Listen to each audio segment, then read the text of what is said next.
Hi, my name is Alan Howard and I'm a portrait photographer specializing in actors' headshots. And the purpose of this video is to give you a little bit of advice on picking the perfect headshot for you. Or at least that's how the video started out. It's kind of grown into this advanced headshot theory masterclass because there's a lot that goes into picking your headshot. It's probably the most important thing in your career about if you're looking to get that first breakthrough role. The headshot is the area where you can most have an impact on your career that's entirely under your control. And to be blunt about it, most people get this wrong. The vast majority of people I think are wrong about this. There's going to be some stuff in this video that you won't hear anywhere else. And I apologize in advance that this video is not short, but it's as long as it needs to be. I'm asking for you probably to fundamentally change how you think about headshots. It's a paradigm shift. And to do those things takes a little bit of time. I'd like to always be kind of open-minded to, welcoming in some new ideas and maybe going, the stuff that I currently believe or that I was told by my agent or my tutors at school possibly wasn't right, or possibly was right but now is a little bit dated. If it makes you feel any better, this has maybe taken me 10 years to get round to the advice I'm giving now. When I started out, and for a long while, I thought being pretty neutral in a headshot was a good idea. Now I think kind of neutral is the devil. So yeah, it's going to take a bit of time, but I'll do a deal with you. You can stop watching at any point, the moment you agree with me. Or you can stop watching the moment you realize you're never going to agree with me. Either of those are fine. And when I say you agree with me, I mean when you go in and you go, right, my next headshot is going to be something really bold. It's going to be provocative. It's going to make a powerful statement about me, about my intentions, about what I would do with a role. It's going to be something that provokes strong reactions from people that, yeah, some people will say is a really bad idea. Maybe you'll get some pushback from your agent. Maybe you'll get some pushback from tutors. Maybe you'll get some people going, oh my God, that's not a headshot. That's too modelly. That's too editorial. You'll get some of those strong pushback things, but you'll always get strong reactions. I want you to pick that shot where you go, oh my God, if I just didn't really care about anything and I just wanted to pick the shot that I thought was really fun and really felt like me, I want you to pick that shot, because that shot actually, believe it or not, is the one that's way more likely to get you cast. Yes, there's a lot of advice which is pushing people towards the middle of the road, towards neutral. And that's the majority of people's headshot. And I'm gonna explain why that's a really bad idea. And you know what? This is an area where being in the majority is not a positive thing, because the majority of people don't get to be in movies. The majority of auditions, the majority of roles go to a tiny minority of people. And I'm going to try and bring you, if you're not already in that tiny minority, I'm going to try and bring you from outside into it with hopefully some ideas which will challenge you a little bit and excite you. But yeah, the moment you go, I'm going to do that with my headshot, you don't have to watch the whole thing. But hopefully there will be some interesting advice for everyone, even if you don't agree with me. And I'm going to start with one of those bits, just a quick little tip that pretty much anyone can use. You should break a rule when you're picking your headshot. You should pick a shot that breaks one of the headshot rules. What do I mean by rules? Like, there are no rules to headshots, right? Apart from that it needs to be a picture of your head. But there are things that are said again and again and again, generally by drama school teachers, agents, sometimes casting directors, that are repeated so often that they're law and they may as well be rules. And I think you should break one of these things. I'll go into a lot of reasons why. They'll come up later in the video. But it's important that you break one, mostly because it puts you in the mindset you should be for picking your headshot, which is, think about an actor who's not stressed about what their next role is going to be. In fact, they've got like, more scripts than they could ever get through on their desk. And they're just trying to look for interesting things that are going to challenge them and they're going to find fun and they're going to be creative with. That's the mindset you should be in when you're picking your headshot. That kind of like, if I wasn't stressed about this and I just wanted to play and have fun with it, what would I pick as my headshot? Because people can sense that confidence off the page. And one of these things that experienced actors tend to do is they tend to play with it, have fun with it, and that usually involves breaking a rule. So what do I mean by a rule? So here are some examples. Like, one of the things you'll hear a bunch is that your eyes should always be straight to camera. like absolutely engaged direct with the camera. And the reasoning that's given behind this, as if anyone ever actually asked for reasoning, is that that's how you're going to make a connection straight through to the casting director. And this is just obviously a fallacy to me. It makes no sense. It's like no one's ever connected with a character in a movie before, even though obviously in a movie no one's ever going to look straight to camera. It breaks the fourth wall. It's a slightly strange thing to do. So it never happens in films, and obviously we connect with characters in films. That's like why we're all here. So yeah, like I'm not saying you have to do that in every headshot, but I'm saying it's a rule. There doesn't need to be a rule, and it gives you an interesting way to stand out. Here's another. You should never cut off the top of your head. I put it like that because that's how everyone always puts it to me. That like, why have you cut off the top of my head? Even though no one ever gives you that note of like, it's a headshot. Like no one ever goes, why have you cut off my body? Obviously it's not cutting off the top of someone's head. That's just how you frame a close-up in like every movie ever. If you do a Google image search for movie close-ups, you'll see exactly what I mean. That's just classic movie framing. But for some reason, I think this dates back to like 20s, 30s, or even it could go further back. It could be like Renaissance portraiture. Like that's your classic portrait is like maybe the whole of the head. And this just got ingrained into like your headshot must include the top of your head. Like some casting director got tricked once by someone who had like a secret mohawk or something. These things obviously don't happen. You basically, by getting the crop about there, it can be very effective. It's why they do it in movies. You're not losing any key information and you're getting that more intimate portrait while still having good framing. The thing that some photographers will do is like push the framing up so you get the person like right in the middle of the shot, which just always looks really poorly constructed to me. Just artistically, it's not as appealing a framing as a classic movie close-up. And again, I'm not saying never show the top of your head. It's just like there is no negative to not including the top of the head, unless you have like a particularly interesting hairstyle that is particularly interesting at the top, like natural hair that's like curling right out. That's really cool. Absolutely, you should have one shot in your portfolio that shows that, but it doesn't need to be every single shot. This is something I'll come back to quite a lot, of like considering your shots as a group. You have certain shots that are showing certain things, but you don't need to have every single bit of information about you in every single photo, in the same way that not all shots need to be all things to all people. Select a thing that you really want to emphasize and put that into a shot.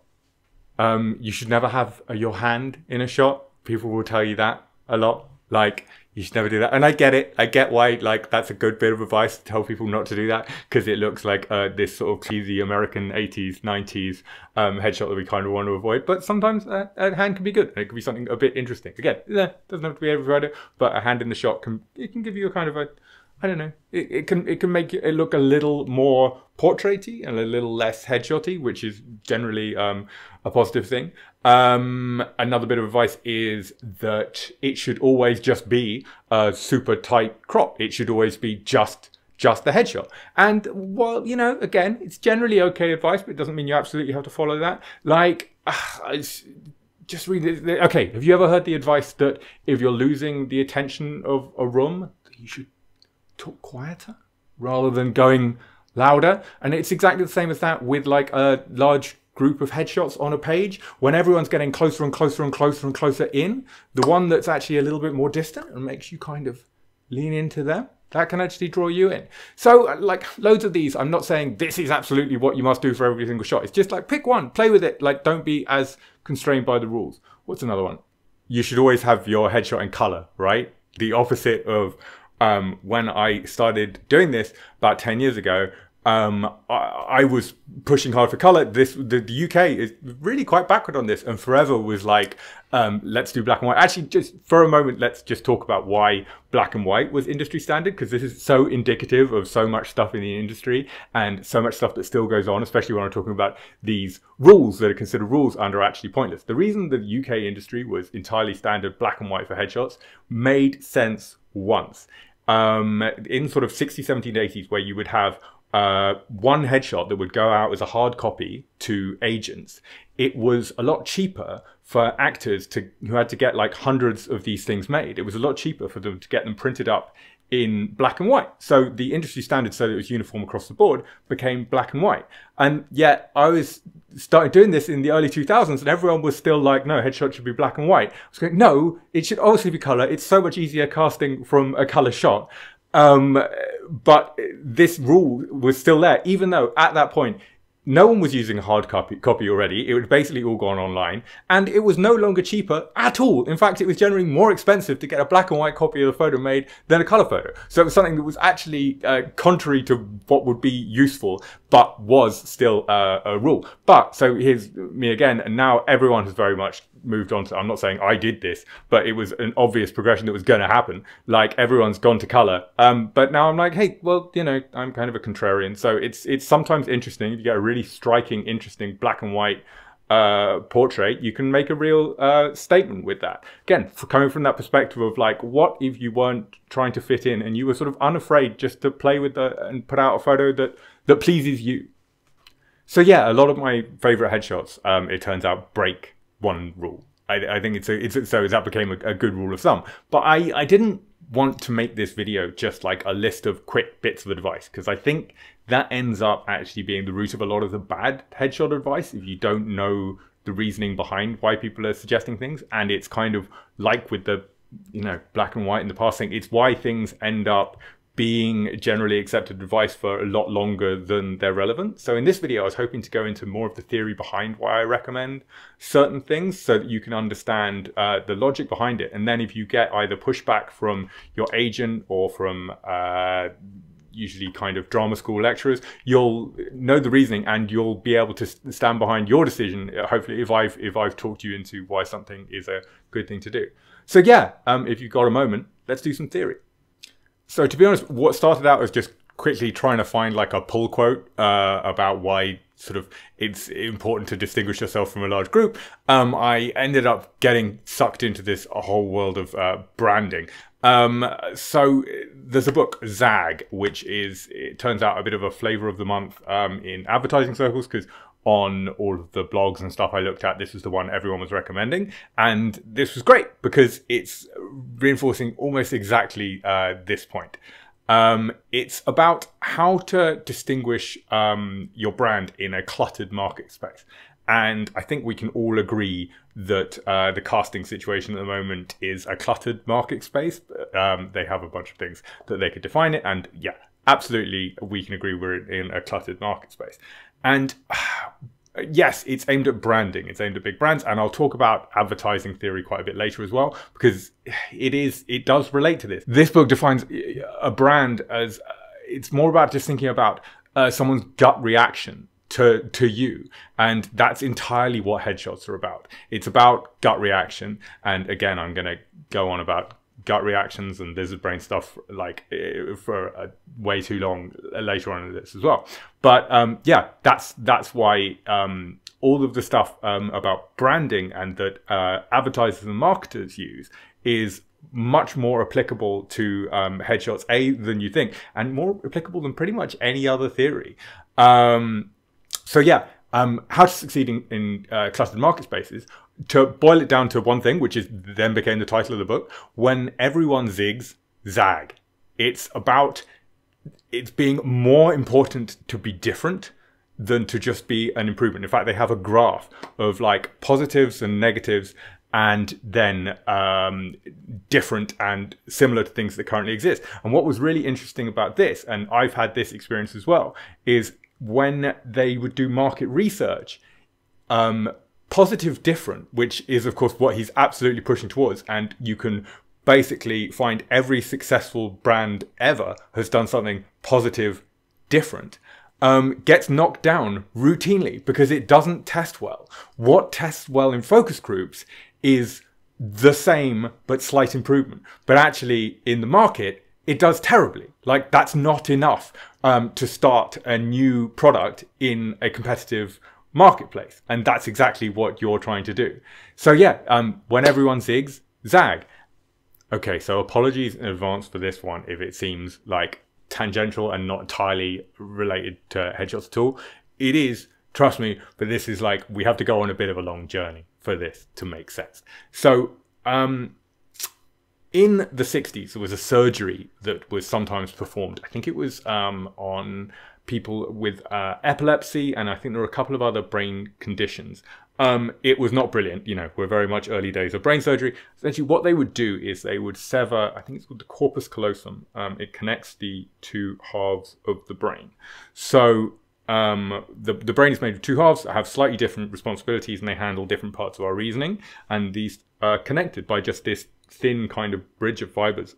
Just saying it makes me like freaked out. Anyway, so in this surgery, because it was a fairly drastic surgery, only used in very extreme conditions, and of course we don't do this at all anymore, this would be severed.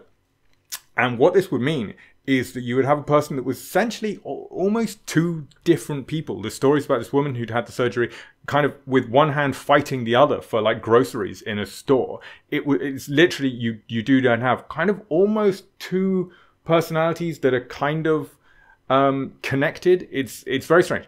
But what it enabled psychologists especially to do was to learn all kinds of things about how our reasoning works. So here's an experiment. They would have someone who'd had this surgery sit down, and they would cover one eye. So they were just talking to one side of the brain. So I think they covered the left eye so they could show the right brain things. So person with the left eye covered would be shown a piece of paper saying, stand up. And they would stand up. And then they would say to them, why did you stand up? And here's the really interesting thing. Because obviously they just stood up because they were just shown a sign saying stand up, and they reacted impulsively. But when you asked them why did they stand up, this would be more, I think, the left side of the brain, which would be doing the reasoning side of the brain, and would have no awareness of the piece of paper. It would say, not, I don't know, and definitely not, you just told me to, because it wouldn't know either of those things. They would say something totally plausible and rational, like, I was thirsty, I wanted to go and get a drink of water from over there. My legs ached a little bit, I wanted to stretch them. I've just had an idea, I want to go and do a thing. It would, like, one of any number of totally reasonable explanations. And not only would that be the reason they gave to the person, that would obviously then be the reason they thought they just got up. What the point I'm getting to in this is that, like, we don't always know why we do things, but we can almost always explain why we did them rationally. And so I think quite a lot of the time, when you ask people for advice on headshots, if you were to say, sit down with a fantastic casting director and say, why did you pick that person? Why did you pick that person? They would be able to give you a reason.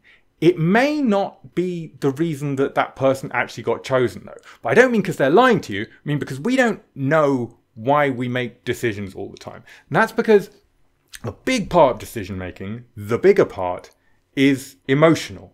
We make emotional decisions, and then we make rational justifications of those decisions. Much like the person stands up and then will give you a rational, totally believable reason why they did it. But a lot of the time, and especially with purchasing decisions, casting is a purchasing decision, we're making emotional decisions. So I want you to think about an advertising campaign. See, we're going to use a really successful advertising campaign, the one for the iPod. It's difficult to think of Apple now as not being like the world's biggest company and incredibly successful. But when they launched the iPod, they were not doing brilliantly. They had a couple of things going for them, and I'm going to get into these later as something which we need to work on in headshots. They were considered very high value, and they were considered like creative and interesting and cool, which are all actually, you know, really good positives for headshots as well. So they had that going for them, but they were launching a product into a competitive marketplace. I know people tend to think of the iPod as the first MP3 player. It wasn't. It was actually quite a competitive space. A lot of people had started getting into it, but you think of the music player space as a whole with like Discmans and Walkmans, and no one exactly knew where we were going. It was definitely competitive, and we could consider it a cluttered market space in the same way as we would casting. And they had to launch a new product into this space, and they had an interesting proposition. It fit 1,000 songs on it, so it was like a 4 or 5 gig device.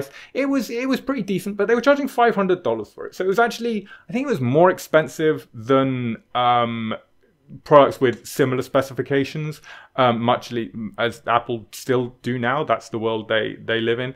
So yeah, like, but if you were to go to people and focus group things, and say, how should we sell this product? You'll get the same answer you get from every focus group ever when they're asked how to sell a product. They say, give me a clean, unfussy picture of the product and a description of its features. That's all I want. That's all I want. And then I can make my decision. And the person's not lying to you. And in the same way as you go to any casting director and say, what should I have in my headshot? They'll say, clean, unfussy. And then they've of course got the got all the metrics and all of the description of features and everything comes up on the spotlight. It's exactly like selling the product, exactly how the consumer would ask for it. And, you know, fine. I'm not saying that never works. But what I'm saying is the advertising world and big brands have discovered there are more effective ways, especially when you're launching a product into a very competitive market space. There are more effective ways to communicate with people because you need to communicate with people emotionally. Because the emotional side of the brain makes the decision, then the rational part justifies it. So what Apple did in their adverts is they barely showed the product at all. They just focused on their positives. They're high value, they're cool. It was just a bunch of people dancing. It had like the white headphones and it was absolutely iconic and it just sold an image that was aspirational. And that plays to our emotions. And then it comes at the end, 1,000 songs in your pocket. That's their description of features. But the biggest focus there is entirely on emotions. And that's the same thing you should be doing with your headshot, is like getting an emotional reaction from someone that makes people think, I want that person in my film. It's aspirational for the film. It's aspirational for the product they're selling, the TV show, the movie they're selling. It makes it look high value. It has positive emotional reaction from them. Then they go, cool, I want this person. But then you ask them why they made that decision. They'll always give you some sort of rational thing that they can pull from anywhere on your spotlight. They'll find their 1,000 songs in your pocket. But, you know, there's always a reason to say why you picked someone or why you didn't pick someone that sounds perfectly rational and perfectly believable. And no one goes because they look expensive and they look cool. No one ever says it was because of emotional reasoning, because that makes it sound like we haven't thought it through. But it totally is, and it totally works. And you make the emotional decision and then you justify it. So make a headshot that has a strong emotional reaction and people will justify why they then want to cast you. So if shots that drive strong emotional reactions are always the best, and we then justify those, and we're driven by our emotional reactions, why am I lecturing at you? Shouldn't you just be, wouldn't it make sense that you'd just be picking the best shots anyway? Well, yes and no, because there's a few things that really changed the way people make decisions. The first is the method that people use for picking their headshots. And this one's really tough because it actually affects like the people who are most conscientious and try the absolute hardest to get the absolute best shots, get stung by this the hardest. Because what you tend to do, right, is I'll send you the contact sheet and it'll be a whole load of photos, hundreds of photos, and then you'll whittle it down to say, I don't know, 20 or 50 or 100 or so. And you'll then show that to a bunch of people you trust. And these people are gonna give you really well-considered advice. And that's the problem. The advice is well-considered. And let's say there's a bunch of different reactions. Some people absolutely love, some people quite like, and some people really dislike, or just they have concerns about. And the problem is that any shot that anyone has any concerns about at all, or thinks may not work for some reason, when you're coming from a point of having hundreds and you're only picking a few, tends to get disregarded, because you've got a lot of shots that a lot of people think are pretty good. So why would you have in your 3 or your 6 that you're selecting one that someone you really respect thinks is a bad idea? Especially because these tend to be pretty good reasons, like the reasons are like the breaking the rules, or just the general kind of industry reasons that you shouldn't have that shot. So yeah, it's very easy to disregard what I call like outliers. But for me, those are actually usually the most interesting shots. Quite often the shots that have the strongest negative reaction will also have the strongest positive reaction. But doesn't that balance each other out? No, and we'll go into reasons why on that. So that's the first reason that people might not do that. The second is this. This is probably the most popular piece of advice that people are ever given on headshots. And I think it's wrong. You can probably guess already what that bit of advice is going to be. But first, I want you to kind of consider how the industry has changed in the last, say, 10 years. Because that's about how long it takes for advice to become advice, right? Like, your agent will give you advice, or your drama school teacher will give you advice on what your headshot is. And that advice usually hasn't come directly from them. It's not something they've researched. It will have come from their agent when they were an actor, as they invariably were if they're lecturing at a drama school, or from the agent who was their mentor at the thing. So it's like advice is almost always secondhand to some extent. So 10 years is being generous. Most of the headshot advice is probably like 50 years old. And I want you to think about how the industry was 10 years ago. And this is going to be kind of alarming to people who are young watching this, to even learn some of these things. It makes me feel really old. I'm 39, and like this makes me feel old that I was even aware of this. Okay, so Spotlight. You may not be on Spotlight yet if you're very young. Spotlight used to be a book. It was not, they've had a website for a long while, but predominantly Spotlight was a book. It was a printed thing of every actor, every working actor in the UK, and it would get printed once a year. And you could update your photo once a year, and you would like mail it to them and they would print it in a book. This sounds so archaic already. Like, I wish I had one to show you, but I haven't seen a Spotlight book for a few years. I bet they still print it. There probably are like an archive of these things, these old books. So that's how casting would work. Like, your agent would want you for a role, and they'd either say, it's this name, look it up in your big book, or they would post them a photo, like a 10x8. So think how that affects the number of people being submitted for a role. So let's say there's a role coming up in a drama, like not like a giant role, but like a couple of sides with the lead, like a decent sized role. They're gonna maybe post a few headshots of a few recent interesting people they haven't sent before and say, oh, look at these people you've seen before in your big book.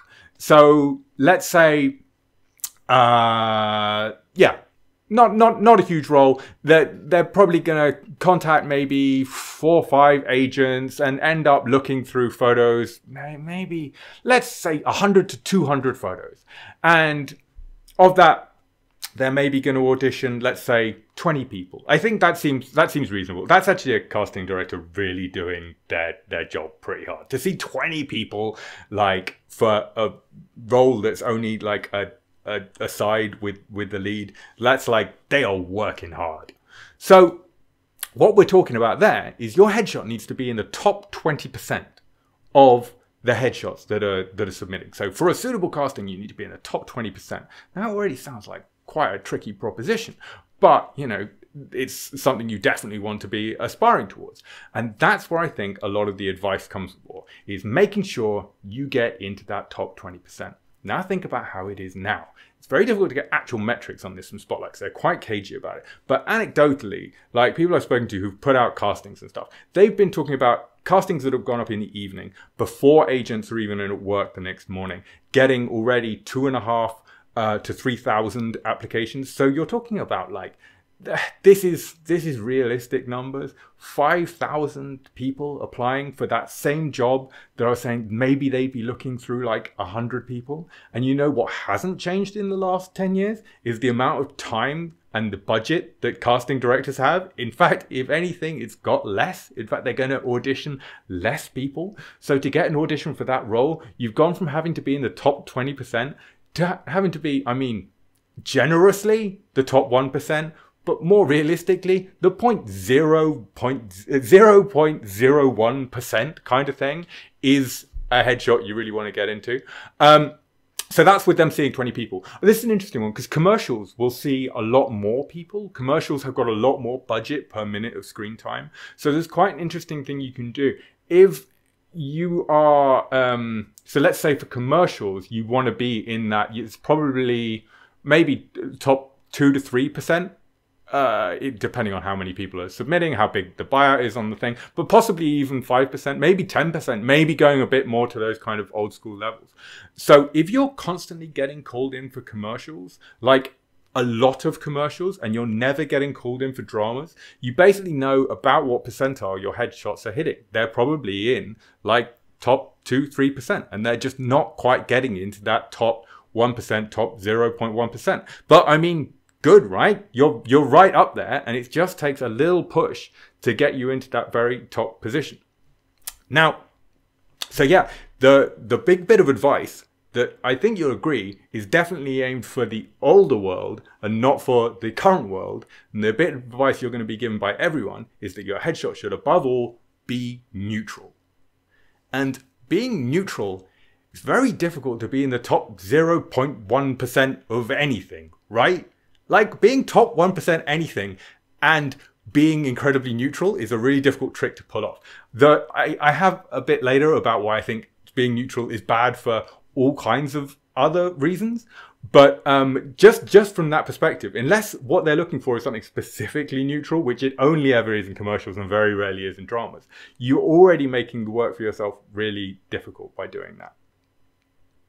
I think another one of the reasons people are drawn towards neutral is they're focusing on the role they won't get, which is totally the backwards way to do it. But each time you move in any particular direction to make your headshots particularly interesting in one specific way that might go more and more towards putting you in the top 1%, top 0.1% of any specific casting, you start thinking back, oh, but hang on, what if the role is this? What if the role is the opposite? Maybe I won't get that role. Maybe I won't get that role. And what I want you to do is to go into a little theory from Nassim Taleb to help you kind of release that fear, release the fear of not being picked.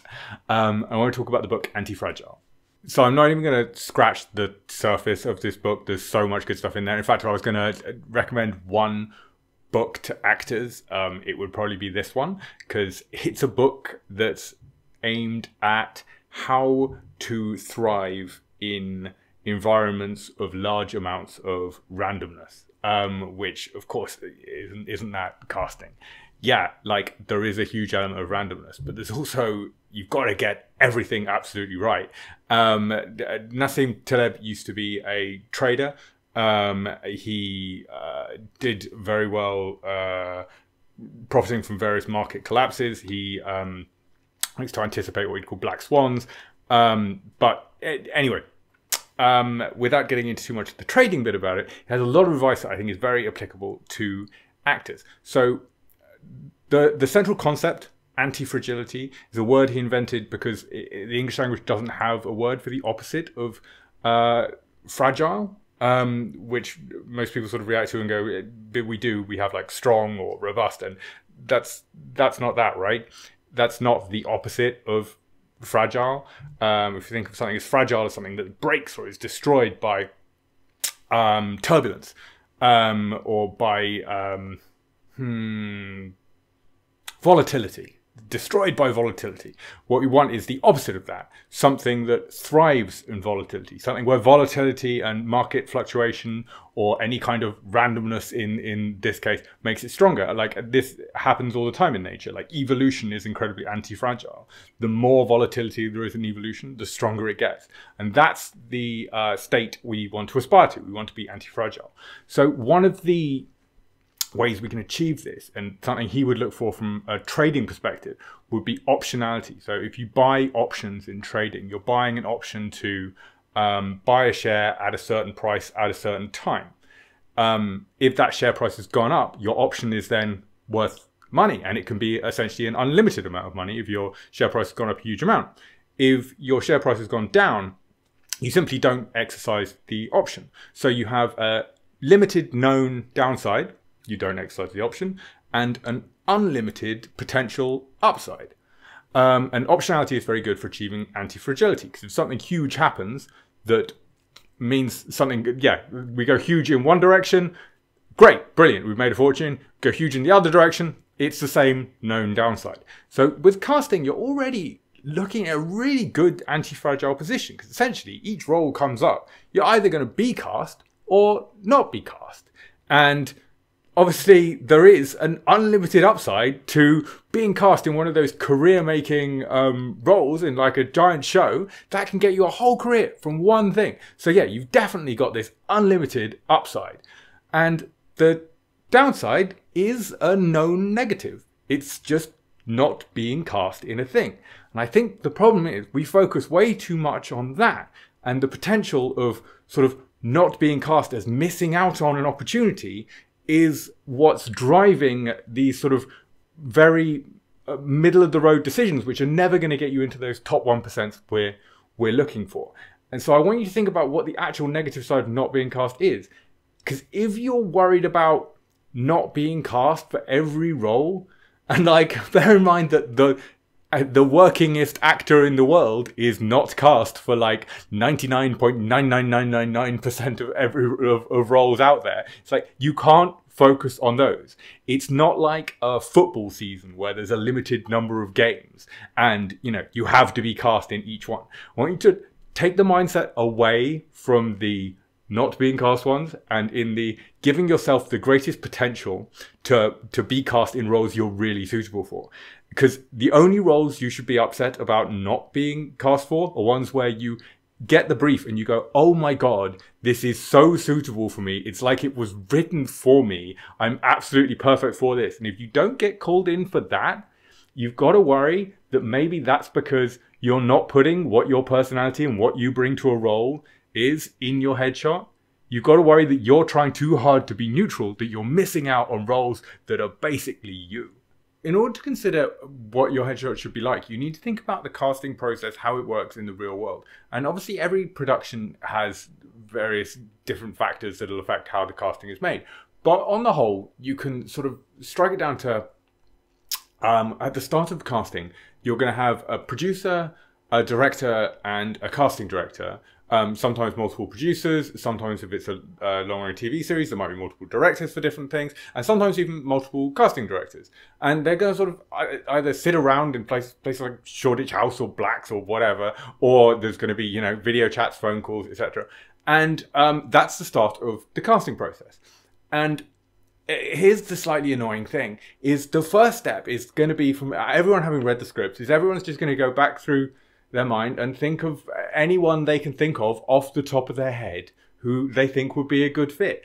And those, before people have even gone to like headshots or had a bigger thing, those are going to be the people who actually get approached first for like the major roles.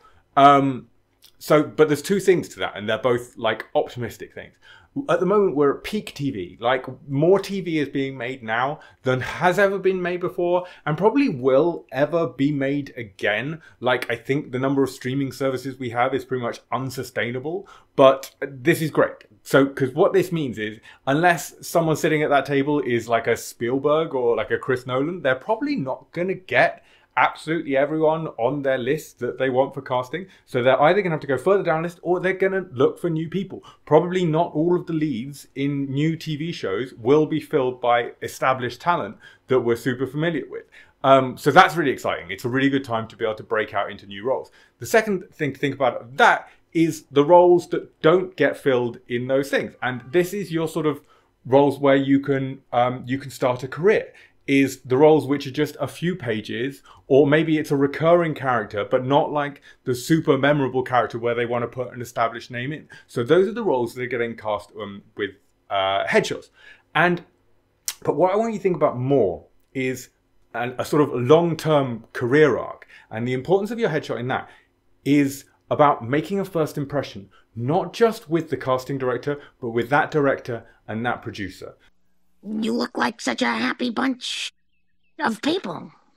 That's the trouble with first impressions. You only get to make one.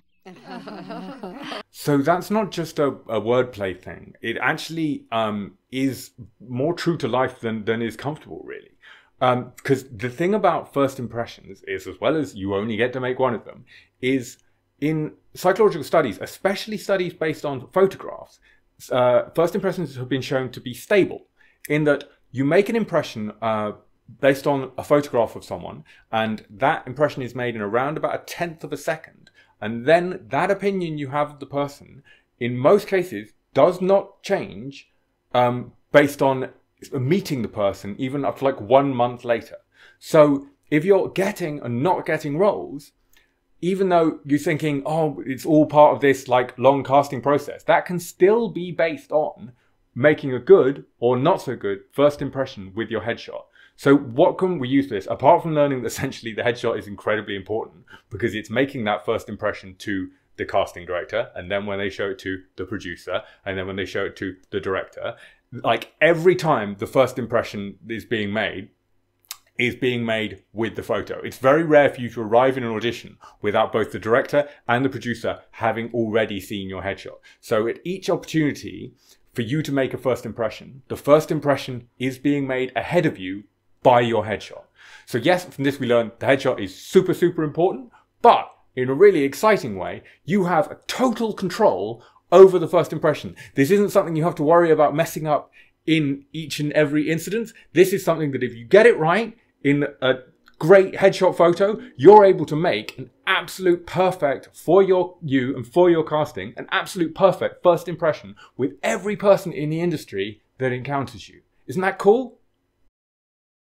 And also from these studies, one of the things that they emphasize is the toughest to change at a later date. So the thing that's imprinted the most solidly and is the most stable from a first impression, so therefore the thing we should focus on absolutely most of the headshot, is the value judgment. And that feels a little creepy to attribute a value judgment to people, but it is something we basically do all the time. You can kind of do a thought experiment to put yourself into this. If you think of like, I don't know, a famous celebrity, someone you definitely would have ascribed a high value to, who then's had a bit of a fall from grace, or you've just sort of now dislike their work, or you no longer think a lot of them, but you'll still, if you think of them, you still think of them as basically a high value person, right? So even you have to do a lot wrong to sort of have people change their value judgment of you. And this is something that happens in your headshot. So what I want you to focus on is, if you've got a bunch of shots in your portfolio and say a couple of them maybe gritty and interesting, but like sort of Dogma 95, Lars von Trier style kind of things, so they maybe don't present you in the highest value light, you can still use them in your portfolio, but I want you to keep them away from that #1 slot where you're making that first impression judgment. I want you to focus on having a really high value headshot that either looks like you're looking very high value, or the production values are looking very high, or the whole thing is looking like cinematic and like it comes from a high value production and is just definitely putting you in that high value sphere. And why is value so important apart from maintaining a first impression? For that, I want to get into who casts films. And this is slightly weird because I haven't seen anyone talking about this at all. Maybe it's just something people don't really like to consider, because all of the attention on headshots and picking headshots and everything is always aimed squarely at casting directors. And that does make a lot of sense. Casting directors are very much the gateway to any kind of film production. But the thing that no one seems to really talk about is it's very rare and almost unheard of for a casting director to actually have the final decision on casting. Casting directors don't really cast things. A casting director's job is to put people in front of directors and in front of producers. TV shows these days predominantly cast by producers. Some film projects will be cast by directors, but are then more often cast by producers. You have to be a pretty serious big time director to have the final say on casting. So actually, the people who are making the final decision on casting, and I want you to think of your headshot as something that's walking you through the whole casting process, not just getting you into an audition. So while a casting director very much has to say of who's coming in for an audition, it's the producer who's going to choose whether or not you get that life-changing opportunity at the time. And producers are very much focused on value. It's really important to them, money in, money out, that they get a high value production for their money. So of course it's super key to a producer making a high value production that they want to have a high value cast. And that decision, the value judgment, is all made at the first impression, which is invariably the headshot. So it's super important that your headshot, your first impression with directors, producers, casting directors, looks high value. I've done a bit of casting, and again, I don't know how universal this is because you can't ask everyone, but I've asked around sort of various director and producer friends as well, and I think this is fairly common. So I was casting a film, which I don't think is going to be made now, but like I worked with two relatively like decent scale casting directors, like, you know, not absolute top tier, but you would know them, and that was me in the role of director. And when I got notes from them on various roles, what I would get would be a spreadsheet with some notes. Not many notes, but you know, I wasn't their biggest job, no doubt. Not many notes, but sometimes a spotlight link, but more often than not, it would just be a name. And I would do what anyone does with a name of a person they're not super familiar with, is pop it into Google. And so here's the interesting thing, is here, and again, we're about to make that key first impression on me, the director, and I did actually have I wasn't the final word on casting, but I had a decent amount of sway on that. And so they're making that first impression to me via this Google search. And this is actually a huge opportunity. This depends a little bit on how popular your name is and whether or not there's someone more famous, more widely known than you who shares a name with you. But essentially, if you can be that #1 hit on the Google search, you then get to control the first impression you make to directors, the first impression you make to producers, most of the time without the constraints of Spotlight. And this is really cool because it means that you're not constrained at all by it having to be a headshot because people aren't expecting a headshot. Also, producers, directors don't really tend to care about the constraints of what a classic Spotlight headshot is anyway. They just want to see what the person looks like. But also, what they're not looking for, but what is super important to you, is they're making this like value judgment. So if you can have your own personal website that comes up #1 on a Google search, and then you then have, and for this I'd recommend anything high value, but basically like a full width, something cinematic, either really cinematic that looks like it's come from a high production value film or TV show, or something that looks very editorial, that looks like you belong on the pages of, you know, a high street magazine, something that just puts you into that high value tier. And that's your landing page. Almost everything else on the website doesn't matter. It can just have a couple of contact details. What's important is that 1/10 of a second first impression where you're making that impression on directors and producers coming off the Google search. If you don't come up #1 in the Google, then you're constrained to Spotlight.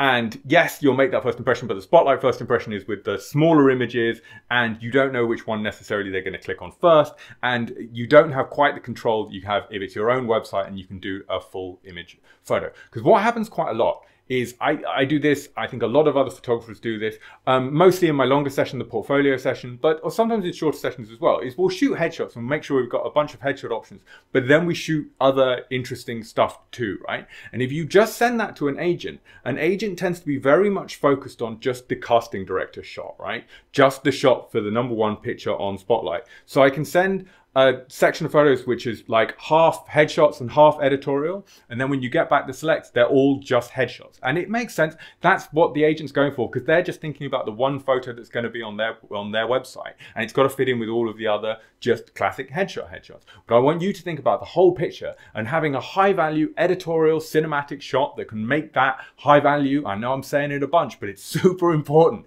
It's like, if you read through these studies, it's terrifying. You're just like, make that high value first impression, otherwise essentially to a person you will always just be like mid or low value. It's really, really terrifying.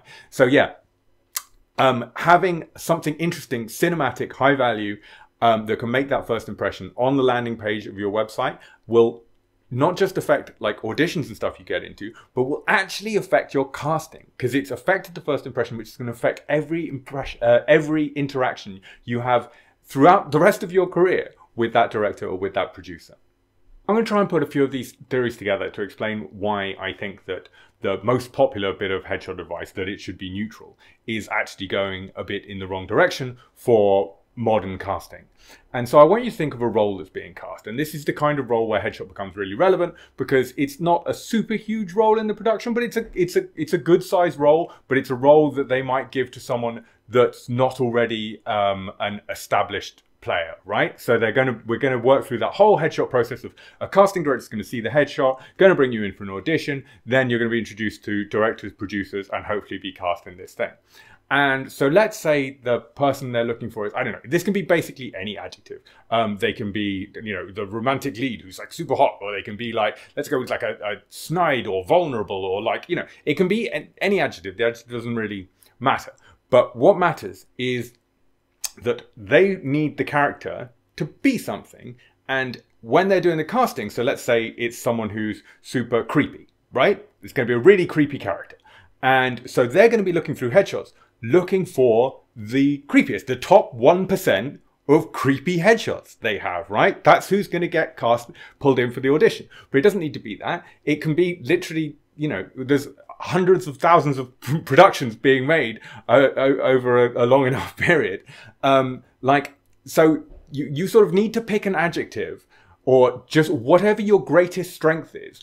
But you need to know that in that adjective, if that's what they're looking for, if they're looking for heroic, that you're going to be in the top 1% heroic people that they're looking at. So you need to pick an adjective, any kind of direction to go in, where you're going to be like a top 1% person. But then people think, then I miss out on just all of the neutral roles. And no, because you don't. Like the thing about neutral roles, and so let's say a classic neutral role, like someone who's, I don't know, a witness to a murder or a doctor or a lawyer. You know, the people that they kind of encounter during any police procedural or whatever, just drama show. Your sort of incidental character.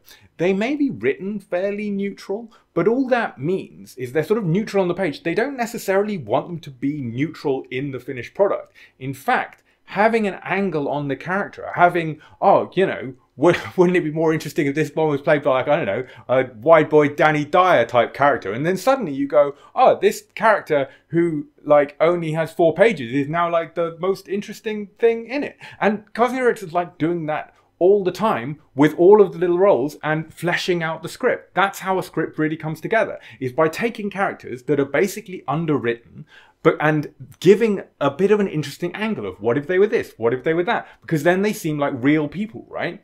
And what you're doing by having a bit of an angle to your headshot, a bit of an adjective, a bit of a direction you'll push, a bit of, this person is yada yada, whatever the adjective may be, is you're giving the casting director a hint of what you would bring to that role, what direction you're going to take that neutral role and push it in.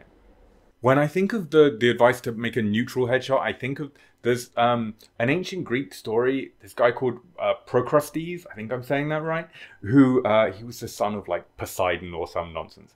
Anyway, this guy had an inn, a pub, and people would stay the night there, and he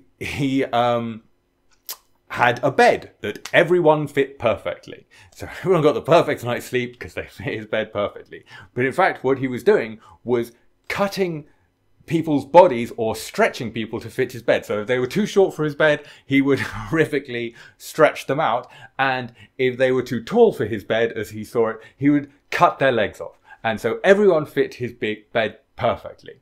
And to be honest, that's how I feel when I think of the you must be this or you must be that in a headshot. You're cutting someone's legs off to fit the bed.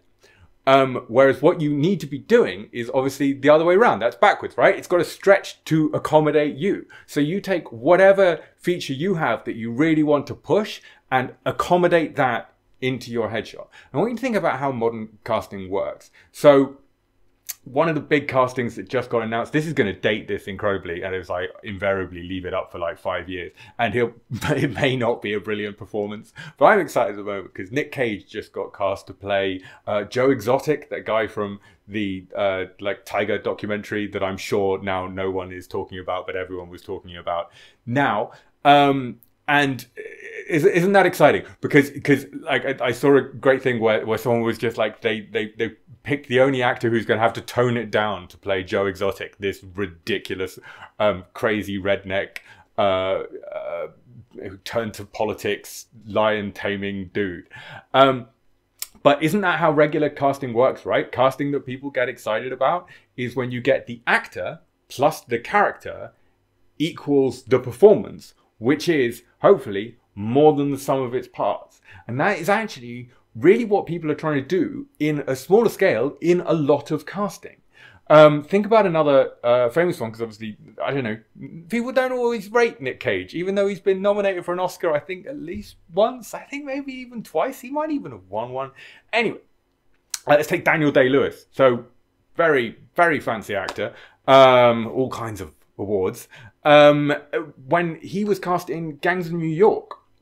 It's a really interesting Scorsese film, and I think the role had been written for Robert De Niro, but either through scheduling or he just didn't want to do it, Robert De Niro didn't do the role of Bill the Butcher.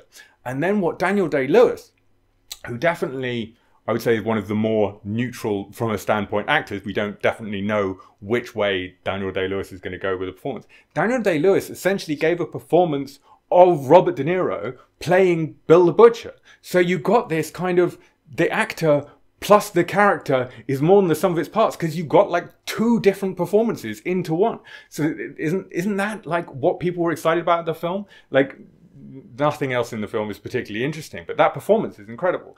And yes, these are like the giant roles that only go to established actors, but all these established actors start somewhere. And every role, every bit of casting is done with the same psychology of like, what is the actor going to bring plus the role on the page is equal to something. And the magic of the casting director and the producer and the director is they're trying to make actor plus role more than the sum of its parts.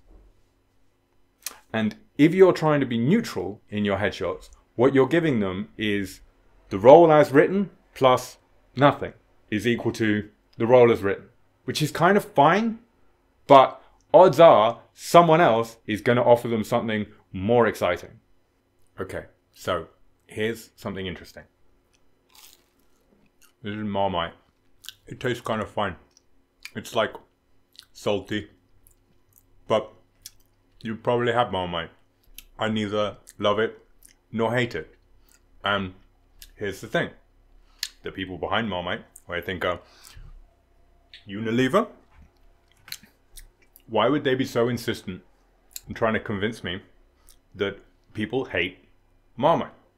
The interesting thing about this, it illustrates a whole number of the principles we're talking about. You can apply a lot of Marmite logic to headshots. Because Marmite, in an incredibly cluttered market space, like much like you are with your headshot, I was just in the supermarket and there's absolutely tons of options in terms of preserves. So if you picture that and you also compare it to a casting director looking at a whole series of actors, you'll get an idea of what you're up against. And what Marmite have figured out is a really good way to carve out a huge section for themselves in that marketplace. And that's using a bunch of the principles we're talking about, because being divisive in the way they are encourages passionate opinions. If you can convince someone that something is love-hate, then one of those options is love. You get people, by saying some people hate this thing, that you then try and go, you know what? It's kind of fine. You think, maybe I now have to love it. If I don't hate it, maybe I love it. And it puts you right up into that top category. And in a super competitive market space, the love it category is the only thing that matters. Because why would you buy something when you've got like 200 options? Why would you buy, when you're only picking, I guess, one or two? Why would you grab something that isn't like your absolute favorite? And this is where we are with casting directors picking people for headshots. They've got to feel passionate about you to even bring you in for an audition, because they're looking at hundreds, thousands of people, and they're only picking a few. So we're going to look at a few hypothetical numbers of like 20 odd people who are going to pick a toast topping. Surely there's a better word for these things. And they're going to pick between Marmite, which has this love it, hate it image. And then I've also got here some, this is apricot. It's okay. It's not a classic. You know what I mean? I don't think I'll buy it again. It's okay. But this one, this is, I think, Marks and Spencer's. I must have been feeling fancy. And it's raspberry. And raspberry jam is kind of top tier, right? Like, I don't think I've ever met anyone who dislikes raspberry jam. And most people, it's going to be a favorite. If that's not your opinion on raspberry jam, don't worry about it too much. For the purpose of this example, that's what it's going to be. And you'll see how the difference you get from when you ask people what would be a good product versus how the market actually responds is really relevant to how casting works versus the advice you'll be given by sometimes your agent, sometimes lecturers or tutors at a drama school. So first of all, we're going to consider one that tests really quite well. So like this, the apricot jam, is a good headshot by all sort of current advice. And it would be really hard to say that it isn't a good headshot. Because what I'm hypothetically using, I know, with the apricot jam, sorry if you hate apricots, that's not what I intend. So I'm saying apricot jam is basically fine. That's what I'm going for. It's better than fine. It's really tasty. It's fine. It's like it's a nice fruit made into a nice jam. And that's your totally functional headshot. That's like a really good headshot. It's just a good, simple, clean picture of your face. Everything's done fine. But what I'm going to say about the apricot jam, we're going to call this kind of our neutral headshot. It's not gonna excite anyone, right? Like, it's also fairly interchangeable. This is Sainsbury's apricot jam. I had to check the thing. I'm sure there are many apricot jams that are the same. And so let's say in our purchasing decision, despite it testing quite well, we're only going to be there's going to be very few people who have this as their absolute favorite jam ever, right?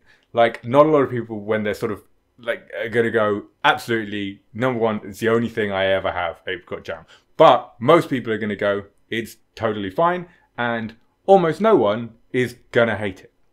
We're going to consider the second thing now, which I'm going to call like a perfect commercial headshot in jam form, which is the fancy raspberry, right? Raspberry jam, probably one of the most popular jams. I'd be surprised if it isn't the most popular jam there is. And this is like a fancy, nice M&S one. So it's like cream of the crop, like the one in the popular genre, and it's right at the top of that as well. And obviously, this is a really good place to be. In terms of a headshot, I'm going to say this is, you've done everything right, but you haven't taken an angle to it. Like, this is getting everything technically perfect and it being kind of maybe engaging and interesting, but you haven't like taken a slant. You haven't been divisive. It's not going to kind of upset everyone. So you get almost everyone's putting it like, you know, 9 out of 10, maybe even 10 out of 10, and it's not upsetting anyone. And this does actually seem pretty premium, and it's not a bad thing to do. And if you can hit this level with your headshot, generally it's in like it needs to be like a super attractive category. You just need to be in this like sort of A-list, polished, hot look kind of thing, like a Pepsi commercial kind of look to a headshot. That's what I'm thinking of when I think of this raspberry jam. And then we're going to consider our outlier, the Marmite. And this is the one, this is the headshot that if you ask people at your drama school and if you ask your agent, we're going to take it like they brand it and say, people only love or hate this headshot. Now, in your market testing, you're asking your tutors at drama school and you're asking your agent what to go for. Any hate, you're gonna take and go, well, I'm not picking that one then, right? This is your divisive headshot, and they're gonna go, that one's great, that one's great, that one's great. Never use that one, burn it. Like, and you ask a few different people, and you've got a few different people going, anything except that one, anything except that one. Maybe not the same photo in different cases, but definitely any photos, when you're coming from the position of having loads of choice, you've got lots of photos you'd like that you've got going in. Anything that someone says they hate, why would you pick that one, right? When you can pick photos they don't hate. And what I'm trying to get through this long convoluted analogy is, don't disregard the ones that people hate, provided that that photo also has a few people who absolutely love it. The strong positive reaction is the only focus that should be of interest to you. Because then, when we see how a market responds, you'll see, like going back to the Nassim Nicholas Taleb thing, there is no real negative cost to not being picked. So we've got our really popular one that a bunch of people like, our raspberry jam, our like pinnacle, best of the best one. And yes, some people are going to buy that. And quite a lot of people are going to maybe buy it. It would be like their second or third choice or whatever. It's going to test really well with everyone. And a fair few people are going to buy that. The apricot jam, the one that like everyone says is pretty solid and no one has a negative word to say about, they're not actually going to sell that much. Because you know what? While everyone says, yeah, it's really good, it's almost no one's favorite when they're picking from like 100 and they only get to pick one. And in that, being the favorite is the only thing that matters. So then we look at the Marmite, the divisive one. This is the headshot that like some people love, some people hate. And you'll see that when you're in a marketplace, there's only two functions. There's only two actions that people can take. They can either buy your product or they can not buy your product. You can either get cast in a role or you can not get cast in a role. And in a marketplace where you've got a lot of people coming in, there's a lot of roles going out there, you're only going to see the ones you get cast in. You only have the positive reaction. It only matters if someone buys it or doesn't buy it. What isn't relevant is having a bunch of people who dislike it. What is important is making it a strong enough reaction that you get to be some people's favorites. The headshot I want you to avoid is the apricot jam headshot. And it's really difficult because there is nothing wrong with these headshots. Like what I'm talking about, and I'm not going to give you an example here because it's too mean, because it's like the worst thing you want to be called. But essentially, I'm sure you can picture them. I'm sure you've seen hundreds of them of other people and of yourself, of the shot that's just there, that everyone goes, you know what, that's good. That's really good. In fact, it's excellent. It's a great shot. They can say all of these positive things, but what I want you to look out for is it needs to be someone's favorite. Not just their favorite of the shots of you, and not with like a kind of compromise, well, that one has that one has that, but this is like the compromise kind of like that ticks the most boxes kind of thing. They're ticking the whole bunch of boxes, like this one does this one does this, but you know, that one's in the middle, the comfortable middle ground. That's totally apricot jam territory. And what that's going to do is have a lot of people tell you that the shot is really, really good and really, really strong, but it's never going to get you in the room because it's never going to be someone's favorite shot that day when they only get to pick one person for the role. Shots you can have is raspberry jam headshot. Absolutely. Taste the difference, whatever it was. Marks and Spencer's fancy raspberry jam headshot. If you're going to go neutral and you're going to go conventional, you've absolutely got to get everything right, and it needs to be top tier. It needs to look really high value. And you know what that's going to get you in the room a lot for is for commercials, because almost universally it's going to be in like the top 5%, and that's somewhere you can definitely get. It won't necessarily get you in the room for drama. It kind of depends what you look like, on what you've got on your CV, and if you've got something else exceptional to set you apart.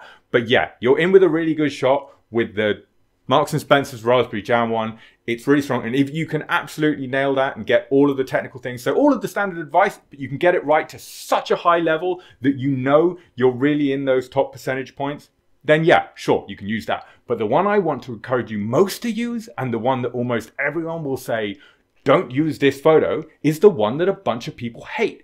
Because if you have the confidence and you have the belief in yourself to break some rules, put shots out there you know is going to put some people's backs up and have some people go, you definitely shouldn't be doing that. You're also at the same time probably going to be the only shot on the page doing that thing, whatever it may be, breaking that rule, being interesting. And someone's going to go, oh, you know what? That's a ballsy play for a headshot. That's something interesting. That's my favorite thing I've seen that day. And much like Marmite, probably sell more Marmite than even the fanciest raspberry jam.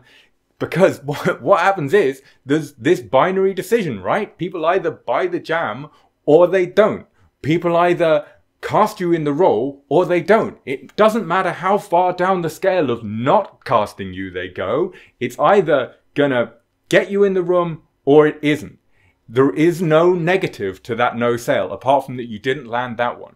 But if you get strong reactions, you have a much stronger chance of being someone's favorite, and being someone's favorite is the only thing that will ever get you cast. A lot of this has kind of been about general, about like the kind of the overarching kind of mood of your shot, whereas this one I wanted to get like a bit more specific. And like I shoot digital, as I'm sure most people do. I very occasionally shoot film, but essentially you're going to get digital photos, and one of the advantages of digital photos is you'll have a ton of options, and from each setup that we're doing, there's probably of each photo maybe like 10 really similar ones of that shot. And so you've decided, okay, this is the shot I'm going for. You're probably basically going to have like 10 of those to then pick from. This is just slightly more specific. But what I definitely don't want you to do on that is pick like 5 of them, because that happens quite often. It's like you retouch like 5 almost identical photos because someone likes that photo so much, and that's obviously totally wasteful. It's like, don't put all of them on your spotlight. You totally lose the impact. From each setup, you just want like one photo. Sometimes you have to kill your darlings a little bit, but you just want the one shot from that setup. And this is just about picking that one. And when you have a whole bunch of really similar photos, there's like, sometimes there's no going wrong at all. They may all be literally identical, in which case, fine. If that's the shot you're going for, cool, you can't go wrong. But what I want you to also look for is just tiny little bits that'll give you that little edge just to set it apart, right? And if you've sort of paid attention to the numbers previously, you know, it's like, that edge is really important to take you from like the 99th percentile into the 99.9th percentile. And things you can look for are just stuff that's going to bring the shot alive and help it to jump off the page. And usually, when casting directors are looking at a big lot of photos, one of the things they are is they're all quite static. And I don't mean, obviously, they're still photos. They're not like Harry Potter ones. But like, they tend to, a lot of photographers shoot sitting down, or at least having the subject sitting down. That tends to give people quite this sort of classic portrait-y static look. I find one of the ways you can stand out from this is looking for shots which have a bit of motion. I shoot with people standing and moving quite a bit, because it tends to encourage that when you have like 10 shots from the same setup, that you're going to get small variations between them. And this won't always happen, but sometimes it's just about grabbing that little one, and it can be motion from you or motion just in the image. So sometimes things like lens flare or stuff that's just going to make the shot feel a little bit alive and like it's a captured moment in time. If you can add that on top of what's already the cool setup, and you find that photo that just has a little moment that makes it look like we've frozen a cool moment in action, I think that's something that'll help you jump off the page. Or another way is sometimes when the expression is, when you're between expressions, so there's motion in you, that's even better as well. And that can give it a life and energy and help it jump off the page. But yeah, that's just a very specific thing on once you've already got the shot you want to go for. Let's move on to this and discuss this, because I'm sure this is going to happen. So you've watch this, and let's hope you've been convinced by some of my arguments, and you've hopefully made like a bold, provocative choice about what you want from your headshot. And then you're going to get some pushback from your agent, because this is invariably going to happen. I'm suggesting things which are not general agent recommended things. If that happens, I want you to do a couple of things. Firstly, I would like you to send them to this video, or let them get them in touch with me. And then hopefully I'll see that my advice is not, it might be out there, but it's not crazy. It's pretty well thought through. And I do have principles behind this advice I'm giving. And maybe I can chat it through with them. Secondly, I want you to consider where your agent is coming from. And the good advice and the good headshot for them to be using is not necessarily the best headshot for you to be using. Because while there may be some crossover in that, they're playing a slightly different numbers game. It depends on the level of your agent. And this is all about that difference between commercials and drama casting level, where you're only getting a few people into the room for dramas, and they're seeing a lot of people for commercials. You can kind of play a game with this to know what level your agent's at and whether or not this might be relevant. If you were cast, like this week, in, say, a new Netflix drama where you had a recurring character, like that kind of career-changing role, it's not like absolutely giant, but it would definitely establish you as a working actor, would your first or one of your first actions be to look for a new agent? If your answer to that is yes, I would say your agent is probably aware of this also. And like, there's no negative on them or on you about that. That's just kind of how the progression works at the industry. But those agents who are right at the top, who know that they're already a top tier agent, are much more comfortable playing a longer game. If you get those roles with them, they have the long-term benefits of that, and they get to play out a whole career at whatever, somewhere between 10 and 15%. Whereas agents who know that you'll move on with big drama castings are left where the bulk of their revenue, and I'm not saying they're all about revenue and they don't care about you or what have you, but just explaining the maths a little bit from their perspective, it tends to come from commercials. Because if you get a commercial, yes, you get a nice payday, it's a good payout, like buyout, they get a good payday as well. Everybody's happy, but essentially your career is in the same spot and you don't have that impetus to then move you up to like a top tier agent. And that's why with this, the maths we've been looking at, having say 200 people on their books who are all getting into that kind of 90th percentile is a really good numbers game from an agent's perspective. They get solid income from lots of different people. But your numbers game is different because you only have one you, right? You only get to do this once. And it's super key to you to create a career, at least if that's what you want to do with this. And creating a career as an actor requires getting drama roles. You need to get ongoing drama roles that establish a profile, because a profile is what will get you cast again and again and again. So I'm not saying anything super negative against agents or what have you, or that they don't care about you and that's their whole thing. But I'm just saying what is good advice from them.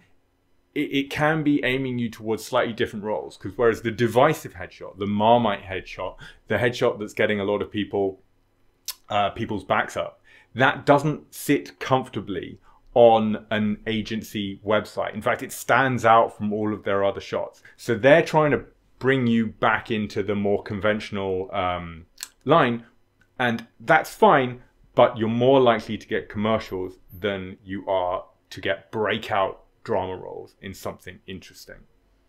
So one last thing, and congratulations for making it this far. This is right towards the end. This is one last thing as a special treat for making it all the way to the end of my, I know, pretty in-depth video. I'm calling this the Sorkin compromise because this comes up a lot in Aaron Sorkin films.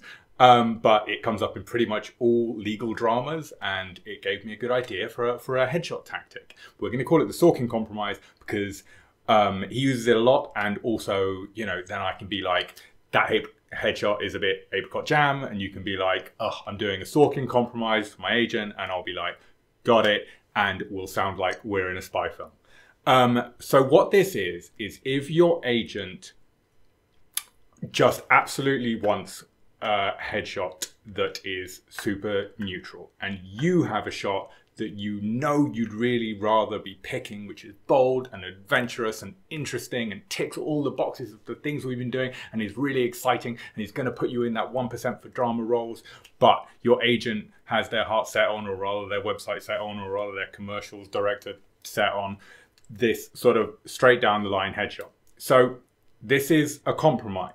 And as a compromise, it's not optimal. It's very difficult to get into the top 1 or the top 0.1% of something when you're being compromised. But this is the best way I can think of to bridge that gap between you and your agent. And this happens in legal dramas all the time. What will happen is someone will say something really provocative in a courtroom. If you had ordered Dawson to give Santiago a code red, I specifically ordered those men. is it reasonable to think he would have disobeyed you again? And then the judge will say, objection, argumentative. Sustained. Watch yourself, counselor. will be like, I withdraw it. You don't have to, I'm through. In their good legal way. And this is because Hollywood writers, and certainly writers writing lawyers, I don't know, probably real lawyers actually know it as well, decisions are made emotionally, right? So while there is a rigid structure to a courtroom, the jury that decides the trial is making the decision emotionally and then justifying it rationally. And that's exactly how people pick from headshots. So what we're going to do is that exact same tactic of you make the bold provocative thing, the bold provocative statement, that's going to be your headshot number 1. And then you go, Okay, but also I have this, the headshot that ticks all the boxes and fulfills all the rules. But what's really important in this is that your interesting, bold headshot needs to be number one. So much of the stuff we've been talking about, the psychology, it's all about first impressions. And so it's really important that the first thing a casting director sees, a producer sees, more important, and a director sees is this shot that's got some real heart to it, because that's where the important first impression's been made. And then you're totally fine to put next to it something that's a bit more conservative, that just goes, yes, I can play by the rules, and I know that that's maybe pushing them a little bit, but yes, I will also do this for you. And that's the compromise position I think can work. It's not optimal, and there's another way of doing this that would be like our last resort way of doing this. If your agent insists on having a very kind of apricot jam headshot in the number one slot, and that's by having something really intriguing and really interesting and really high value on a personal website. But there you're really running the risk that the person's first impression of you is by Googling your name and going to a personal website. So maybe you still get to make that powerful first impression. So that one I would say is an absolute last resort. But as I say, it's a compromise, and it's a compromise that might work. But hopefully you've fully embraced everything I said, and you're going to make a really exciting, really bold, really interesting choice for your headshot. And please, if you do, drop me a message. Let me know how it goes. I'm really excited to see how this all works out for everyone. Thank you for joining me.